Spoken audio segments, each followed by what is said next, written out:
Friends, welcome to my channel. आज हम पढ़ेंगे members and shareholder of a company chapter को। अगर आप पहली बार मेरे चैनल पे इसे लाइक करें, सब्सक्राइब करें, अपने दोस्तों में शेयर करें। मेंबर, अगर नॉर्मल बात करें तो एक मेंबर एक पर्सन होता है जो कंपनी के शेयर खरीदता है, ठीक है। मतलब जो अक्वायर करता है शेयर कंपनी की शेयर कैपिटल में, जिसको वोटिंग का अधिकार होता है एक नॉन शेयर कैपिटल कंपनी में। नॉर्मली जो शेयर होल्डर होते हैं उन्हीं को हम मेंबर की तरह मान के चलते हैं। या जो पर्सन जिसने मेमोरेंडम ऑफ एसोसिएशन जो कंपनी का डॉक्यूमेंट है उसके ऊपर अगर सिग्नेचर किए हैं तो उसे कंपनी का मेंबर माना जाता है। और ये माना जाता है कि अगर जिसका पर्सन का नाम कंपनी के रजिस्ट्रार में लिस्टेड है वो भी मेंबर होगा। तो कोई भी पर्सन जो मतलब एक्सेप्ट करता है एक मेंबर बनना कंपनी का, राइटिंग में मतलब लिखकर वो अपनी कंसेंट दे रहा है और उसका नाम कंपनी के रजिस्ट्रार में लिखा हुआ है तो उसे एक मेंबर माना जाता है। ये जितने भी मेजर्स लिए जाते हैं ये लॉफुल मेंबर के होते हैं। ये हमेशा ज़रूरी नहीं होता कि जो नाम होता है वो लिस्टेड हो कंपनी के रजिस्ट्रार में, ठीक है। तो यही कह रखा कि हर पर्सन, एवरी अदर पर्सन जो एग्री हो गया रिटर्न में कि वो कंपनी का मेंबर बनना चाहता है, जिसका नाम कंपनी के रजिस्टर ऑफ मेंबर में लिखा हुआ है वो कंपनी का मेंबर होगा। कहता है कि under the companies amendment act 1960 ये प्रोवाइड किया गया है कि एक पर्सन के लिए कंपनी का मेंबर होने के लिए उसकी कंसेंट का होना जरूरी है। वैसे तो ये ओरिजिनल एक्ट में ऐसा कोई प्रोविजन नहीं है, लेकिन ये इसलिए था, कई बार क्या होता था कि भाई पर्सन का नाम लिख दिया जाता था और मेंबर बना दिया, लेकिन है ना एक्चुअल में बाद में जब लायबिलिटी राइज होती थी तो पता चलता था उस पर्सन ने तो कभी मेंबर बनने के लिए अप्लाई नहीं किया। तो इसीलिए ये कहता है कि हर मेंबर की कंसेंट जरूरी होती है, ठीक है। और याद रखना कि जो मेंबर होता है in relation to a company वो इंक्लूड नहीं करता bearer of share warrant of the company को। एक कंपनी है वो भी मेंबर हो सकती है किसी दूसरी कंपनी के लिए अगर आर्टिकल्स इसकी परमिशन देते हैं। कहता है कि अबाउट डिस्कशन से हम ये समझ सकते हैं कि जो पर्सन जिन्हें अलॉट किए गए कंपनी के शेयर, जो ट्रांसफर है शेयर का, जिसका नाम एंटर हो गया है कंपनी के रजिस्टर ऑफ मेंबर्स में, ठीक है, जिसने सब्सक्राइब किए हैं कंपनी के मेमोरेंडम एसोसिएशन को, जो डायरेक्टर जो नोटिफाई करते हैं रजिस्ट्रार को कि वो भाई ब्रॉड द क्वालिफिकेशन शेयर जो भी प्रोविजन है आर्टिकल्स के उसके अकॉर्डिंग लेके आए हैं। अब बात आती है मेंबरशिप को टेस्ट करने के लिए। तो कोई भी पर्सन जो सिग्नेचरी है, मतलब जिसने सिग्नेचर किए हैं मेमोरेंडम पे कंपनी के, वो मेंबर माना जाता है। कोई भी other person other than signatory, ये जरूरी है कि वो अपनी रिटर्न कंसेंट दे और उसका नाम कंपनी के रजिस्टर में लिखा जाए। ये दोनों कंडीशन जरूरी है, अगर इन दोनों में से एक भी पूरी नहीं होगी तो वो मेंबर नहीं माना जाएगा, ठीक है। तो ये कह रखा है, ये क्लियर है कि पर्सन है ना वो मेंबर नहीं मिलेगा कंपनी का मेयरली कंपनी के शेयर खरीद के। एक लॉफुल मेंबर बनने के लिए जरूरी है कि जो पर्सन है वो अपनी रिटर्न कंसेंट दे और उसका नाम रजिस्टर में लिखा जाए। जैसे जैसे कंपनी इनकॉर्पोरेट होती है और जो पर्सन सब्सक्राइब करता है मेमोरेंडम ऑफ द कंपनी को तो उसको तो हम मेंबर मान लेते हैं, चाहे उसका नाम कंपनी के रजिस्टर में लिखा हो चाहे ना लिखा हो। अब बात आती है मेंबर एंड शेयर होल्डर में डिफरेंस। जो शेयर होल्डर होता है वो इंप्लाई करता है एक पर्सन जो भाई ओनर है शेयर्स का, जबकि एक मेंबर एक पर्सन होता है जिसका नाम रजिस्टर में है मेंबर्स के। जितने भी प्रैक्टिकल पर्पज होते हैं वहाँ पे कहता है कि जो शेयर होल्डर और मेंबर है उनको एक दूसरे की जगह पे यूज़ करते हैं इंटरचेंजेबली। नॉर्मल कोर्स में जो शेयर होल्डर होता है वो भी एक मेंबर होता है, एक मेंबर है वो भी एक शेयर होल्डर होता है। लेकिन कहते हैं ये मतलब कंसेप्ट हमें तो सही लगते हैं, लेकिन लीगल पॉइंट ऑफ व्यू से ऐसा नहीं है। जहाँ पे जो एक मेंबर होता है कंपनी का वो एक शेयर होल्डर नहीं होता और एक शेयर होल्डर एक मेंबर नहीं होता।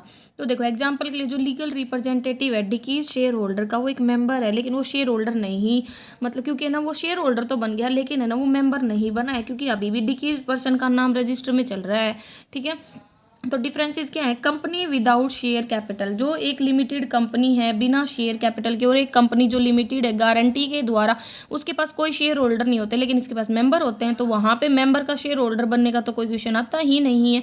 नो शेयर्स आर इश्यूड और अलॉटेड इन सच कंपनी, क्योंकि इस कंपनी में ना तो कोई शेयर इशू किए जाते हैं ना अलॉट किए जाते हैं, जिसके कारण मेंबर कभी भी शेयर होल्डर नहीं बन सकते। दूसरा है शेयर वारंट होल्डर। जो होल्डर होते हैं शेयर वारंट के वो एक शेयर होल्डर होते हैं बट इज नॉट, ये मेंबर नहीं होते कंपनी के, क्योंकि इनका जो नाम है वो डिलीट कर दिया गया है रजिस्टर ऑफ मेंबर से जैसे ही उन्हें शेयर वारंट इशू किया गया। डेथ ऑफ द मेंबर, जब जो शेयर होल्डर होता है वो मरता है तो जो शेयर है उसके पास उसकी जो भी प्रॉपर्टी वगैरह है वो ना उसके लीगल रिप्रेजेंटेटिव के पास चली जाती है। जो डिकीज होता है वो मेंबर बन जाता है कंपनी का, लेकिन वो मतलब कहता है कि जो डिकीज है वो तो मेंबर ही रहता है लेकिन वो शेयर होल्डर नहीं रहता। जबकि जो लीगल रिप्रेजेंटेटिव है शेयर होल्डर बन जाता है लेकिन वो मेंबर नहीं बनता, क्योंकि अभी तक शेयर मतलब जो भी है उसके ट्रांसफ़र हुए हैं उसे, लेकिन उसका जो नाम है वो रजिस्टर ऑफ मेंबर में इंटर नहीं हुआ है। Insolvency of the member, in the event of the member become insolvent, जब मेंबर इंसॉल्वेंट बन जाता है तो जो शेयर्स उसके पास होते हैं वो ट्रांसफ़र हो जाते हैं उसके ऑफिशियल लिक्विडेटर को, ठीक है, जो है ना होल्डर ऑफ द शेयर्स बन जाता है। But so long as his name is not, जैसे जैसे उसका नाम भाई कंपनी के रजिस्टर में एंटर नहीं होता वो मेंबर नहीं बनता कंपनी का। Transfer of share, in the event of share being transferred by one person to another, जो ट्रांसफर ही होता है वो होल्डर ऑफ शेयर बन जाता है, but he does not become, लेकिन वो मेंबर नहीं बनता उस टाइम तक जब तक कि जो ट्रांसफर हो रजिस्टर ना हो, जो ट्रांसफर का नेम है वो इंटर ना हो कंपनी के रजिस्टर ऑफ मेंबर में। अब बात आती है कि कौन मेंबर बन सकता है। जो मेंबरशिप होता है कंपनी को बोन आउट होता है कॉन्ट्रैक्ट से, एज सच कोई भी पर्सन होता है जो कैपेबल है कॉन्ट्रैक्ट करने के लिए इंडियन कॉन्ट्रैक्ट एक्ट में वो मेंबर बन सकता है। कंपनीज एक्ट अगर साइलेंट है तो जो इनएलिजिबिलिटी एक पर्सन की वो मतलब मेंबर बन सकता है कंपनी का, तो वो कुछ प्रोविजंस है उसके अकॉर्डिंग की। तो देखो कौन कौन से प्रोविजन है। पहला इंडिविजुअल, जो एक इंडिविजुअल है जो कैपेबल है कॉन्ट्रैक्ट करने के लिए वो मेंबर हो सकता है कंपनी का। ये इंप्लाई करता है कि जो पर्सन है वो अडल्ट हो, साउंड माइंड का हो, अंडरस्टैंड करता हो जो भी प्रोविज़न है एक्ट में। तो इसका मतलब ये है कि जो पर्सन अडल्ट नहीं है, जो मेंटली अनसाउंड है, जो कॉन्ट्रैक्ट करने से डिबार्ड है, कहता है कि वो कभी भी मेंबर नहीं बन सकता। अब बात आती है पार्टनरशिप फर्म। एक पार्टनरशिप फर्म कभी भी मतलब शेयर नहीं कर सकती किसी भी कंपनी के, ना ही ये मेंबर बन सकते क्योंकि इसका कोई भी सेपरेट लीगल असिस्टेंस नहीं होता इसके मेंबर से, इसके पार्टनर से। लेकिन जो पार्टनर होते हैं वो रजिस्टर्ड हो सकते हैं ज्वाइंट होल्डर शेयर्स का। इन सच केस जो ईच पार्टनर होता है वो मेंबर बन सकता है, लेकिन एक एक्सेप्शन इस रूल का जो सेक्शन 8 में दिया गया है। Joint Hindu family share purchase कर सकते हैं, लेकिन कर्ता के थ्रू, मतलब सिर्फ कर्ता ही होता है जो मेंबर बन सकता है कंपनी का। कॉरपोरेशन और कंपनी, जो एक कॉरपोरेट बॉडी या कंपनी वो बाई कर सकते हैं शेयर दूसरी कंपनी के एंड वो मेंबर बन सकते हैं किसी दूसरी कंपनी का, क्योंकि इसका लीगल जो भी एंटिटी है या आर्टिफिशियल पर्सन होते हैं इसका अपने मेंबर से अस्तित्व अलग होता है, ठीक है। लेकिन ये ऐसा तभी कर सकते हैं जब आर्टिकल में ऐसा प्रोविजन दिया हुआ। हावेवर जो सब्सिडरी कंपनी होती है वो कभी भी मेंबर नहीं बन सकती होल्डिंग कंपनी का। और एक कंपनी है ना कहता है कि वो मेंबर नहीं बन सकती खुद से ही खुद के शेयर खरीद कर, एक्सेप्ट इन ए लिमिटेड मैनर, जो भी परमिसेबल है सेक्शन 67 में। अब है रजिस्टर्ड सोसाइटी, जो एक रजिस्टर्ड सोसाइटी है वो खरीद सकती है खुद के नाम से जो भी शेयर होते हैं कंपनी के, जो मेमोरेंडम एंड आर्टिकल में अथोराइज किए गए हैं। इंसॉल्वेंट, जो एक इंसॉल्वेंट है वो कंटिन्यू मेंबर हो सकता है कंपनी का, जो भी राइट्स होते हैं जो दिए गए हैं शेयर्स को, ठीक है, जो ऑफिशियल रिसीवर को, तो कहता है कि लेकिन जो आर्टिकल्स है अगर वो परमिट नहीं करते तो इंसॉल्वेंट कभी मेंबर नहीं हो सकता। मैरिड वुमेन भी शेयर परचेज कर सकते हो, मेंबर बन सकती है।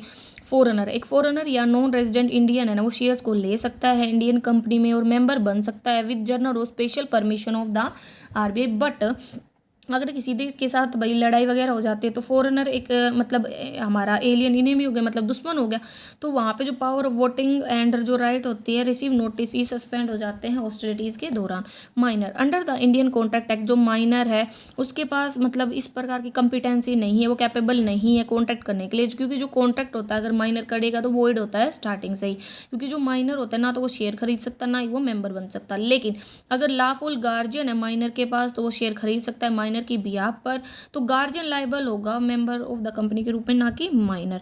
इस केस जैसे एग्जांपल के लिए यहाँ पे एक फादर था अपने डॉटर के नाम से, मतलब माइनर डॉटर के नाम से शेयर खरीद लेता है, तो कंपनी रजिस्टर्ड कर देती है डॉटर के नाम से और नोट कर देती है रजिस्टर में कि शेयर होल्डर एक माइनर है, और वाइंडिंग ऑफ द कंपनी में जो हेल्ड दैट जो रजिस्ट्रेशन है माइनर का एज ए मेंबर वो वॉइड था, तो फादर है ना माइनर का उसने एप्लीकेशन वगैरह को साइन किया था तो वो लाइबल होगा। तो लेकिन अगर भाई जिस टाइम पे रजिस्ट्रेशन हुआ उस टाइम पे पता नहीं था कि जो पर्सन है माइनर है, तो बाद में उसको नाम कैंसिल वगैरह भी किया जा सकता है, जो भी शेयर उसे अलॉट किए थे वो डिलीट किए जा सकते हैं।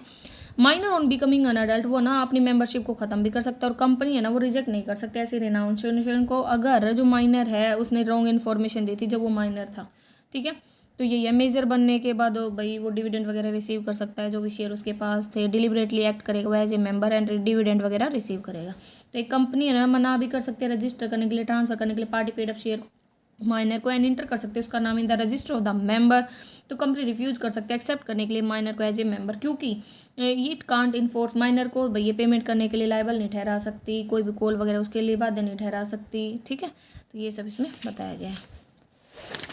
अब बात आती है जॉइंट होल्डर। तो कहता है कि जो शेयर होते हैं कंपनी के वो जॉइंटली ब्रोड किए जाते हैं दो या दो से अधिक लोगों के द्वारा। In case the public company के केस में हर जॉइंट होल्डर होता है ना वो बाई मेंबर माना जाता है, और प्राइवेट कंपनी के केस में जो जॉइंट ओनर होते हैं उसको एक मेंबर माना जाता है। जो शेयर सर्टिफिकेट होती है जॉइंट होल्डर की वो इशू की जाती है पर्सन जिसका नाम पहले इंटर किया जाता है। जो जॉइंट शेयर होल्डर होते हैं ज्वाइंटली और सेवरली लायबल होते हैं पेमेंट करने के लिए। जो नोटिस होता है कंपनी का डिविडेंड वगैरह का वो उसी पर्सन को दिया जाता है जिसका नाम पहले एंटर हुआ था, और जिस पर्सन का नाम पहले एंटर हुआ था कंपनी की मीटिंग में पार्टिसिपेट कर सकता है। ठीक है, और भाई जो अदर ज्वाइंट हो शेयर होल्डर वो रोटेशन के द्वारा पार्टिसिपेट कर सकते हैं। फिक्टिटियस पर्सन कहता है कि सेक्शन जो 38 एक्ट का डिबार करता है किसी भी पर्सन को शेयर खरीदने से एक कंपनी के फिक्टिटियस नाम से। अगर कोई पर्सन है वो मतलब यूज़ करता है अलॉटमेंट ऑफ ए कंपनी के शेयर्स का फिक्टिटियस नाम से, या कंपनी है ना जानबूझ कर अलॉटमेंट करती है पर्सन को, तो वो और such application shall be liable, तो उन सभी मतलब दायित्व उसके ऊपर अप्लाई होंगे। And demand as any member of the company, ये जो पर्सन होता है बाद में मना नहीं कर सकता।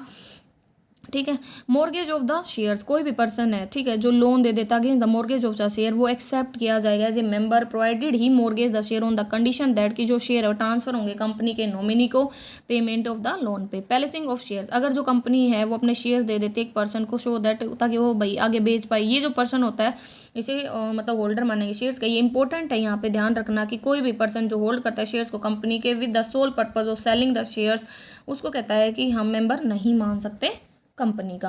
ठीक है,